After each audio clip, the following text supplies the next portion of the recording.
Alright, I'd like to start our presentation for CGT 101.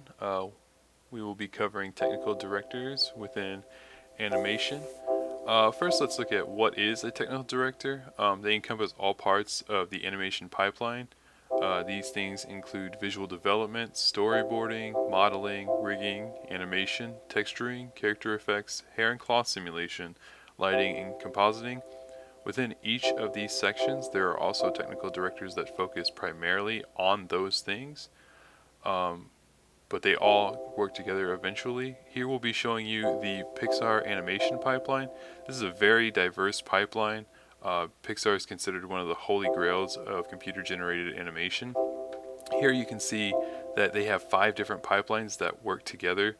They've got their Maya pipeline, their Marionette pipeline, their Ringmaster pipeline, their set and props shading pipeline, as well as their character pipeline. This leads us into the technical directors within these fields. Steve May is one of Pixar's senior technical directors. He has worked on projects such as Brave, Up, Cars, Toy Story 2. He's been an integral part to the production of those projects. Greg Desmond is a notable DreamWorks Animation senior technical director because he worked on Shrek and Ants, and Shrek is considered to be one of the biggest early CG animation projects that was done. After talking with some of our advisors as well as doing our own independent research, we were able to find various career information concerning technical directors. You have Los Angeles, San Francisco, Seattle, Houston, and Boston as major locations, with starting average salaries of $61,000. And it should be noted that Los Angeles and San Francisco are very expensive in and around the city, whereas Seattle and Houston and Boston are expensive within the city. But living outside of them, they have cost of living standards that are very comparable with that of Lafayette, Indiana. Whereas Los Angeles and San Francisco, with Los Angeles, you will be spending about 3 times as much for your basic cost of living, and then with San Francisco, they're about 2 times as expensive as Lafayette, Indiana. And these are very important things to look into when you're trying to decide, what projects you're going to be working on and where you'll move. Now we'll be looking at what classes to take.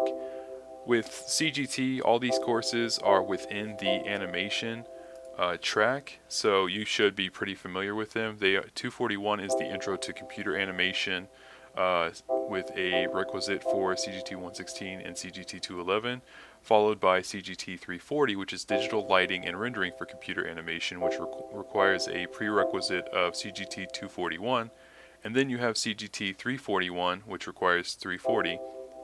This is motion for computer animation. And then you have CGT 346, digital video and audio. CGT 442, production for computer animation, which is only offered in the fall and it requires CGT 341. And then CGT 446, post-production and special effects for computer animation, which requires you to be a senior and is only offered in the spring. Now, some courses that we're going to look at for computer science are CS 334, which is the fundamentals of computer graphics. This course covers the basics of going from scene representation to raster imaging using OpenGL.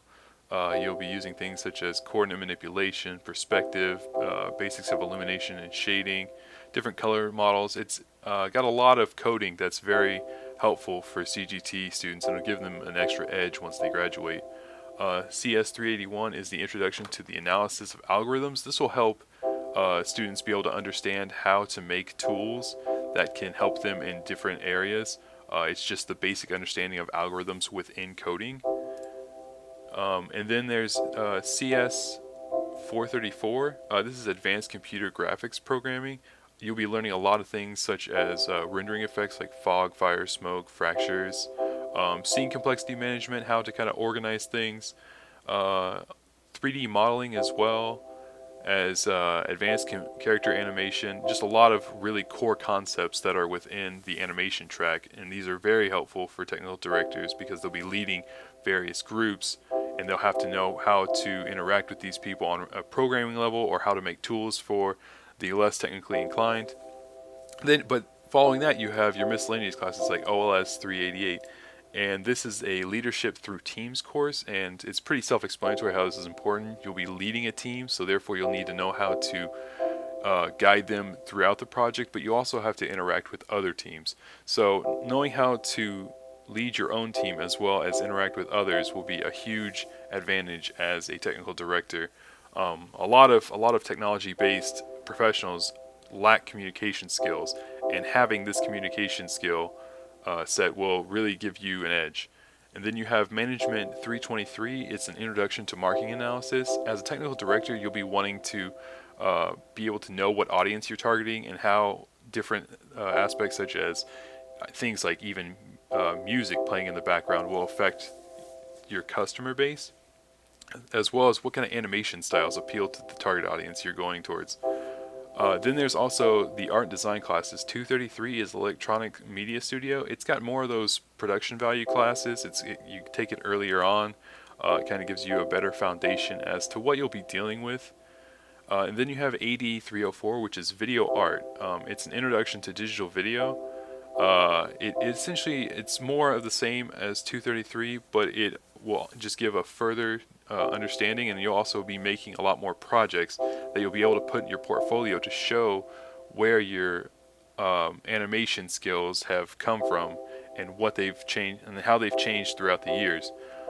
All these courses are very vital. Only the CGT ones are required, but the computer science ones will give you a huge edge when it comes to programming different tools or understanding where your programmers are coming for that are creating character models or that are involved with lighting and shading. And then the miscellaneous ones is listed. OLS in management will just give you kind of the edge with your team and your audience, whereas the art and design classes will give you a huge edge with, or an early start, I should say, with production and post-production values of video editing, so that you know that after all the stuff you put together, how it's going to be edited and the different manipulation techniques you can do to make scenes really stick out and kind of have a better overall quality. Now we'll be looking at the similarities within CGT. The different areas we're going to look at are web design, game design, VPI, and the animators themselves, and the virtual effects. With web design, you have people who are making a website for others to use. Sometimes these web designers also make tools for people to use for web designing. This is similar to an animation technical director, because animation technical directors, one of their jobs is also helping to create tools so that animators can use these tools to make their projects easier and more streamlined in the future as well. Looking at game design, in game design there are gaming technical directors. Now they have a lot of similarities with animation technical directors, probably the most out of this entire list, mainly because they do the exact same job. They have to go through all the character modeling, they have to communicate with the programmers, with the lighting specialists, with the modelers, with the character and like the animators themselves. There's a lot of parallels between these two. We'll move on to VPI next, which is virtual product integration. And within VPI, there are some people who create their own tools so that they have resources to use later on that fit their specific needs and also give them an edge within their company, which again falls back to the web design similarity, where technical directors make tools so that other people can use them and also gives them that edge. Animation, the animators themselves, it's pretty self-explanatory. The technical directors manage them, and work with them obviously, to kind of they'll rather make tools for them, and the animators will use them to streamline their animating process. And then you have virtual effects, where both the TDs and the virtual effects artists are just part of the same process. Some of the differences is with web designers, they're usually made for the common person, whereas with the technical directors, they focus more on increasing the productivity of other designers. And then you have with game design, the biggest difference is that game designers are making an interactive product. VPI uses things that are for specific realistic situations, animation, the animators actually are making, they're drawing, whereas the animation TDs are not. And then virtual effects is kind of more of the same thing as the animators. They're making these effects. They're not as involved in all the other processes. So at the end of the day, they're all involved within the same process, but they're all doing different things. Um,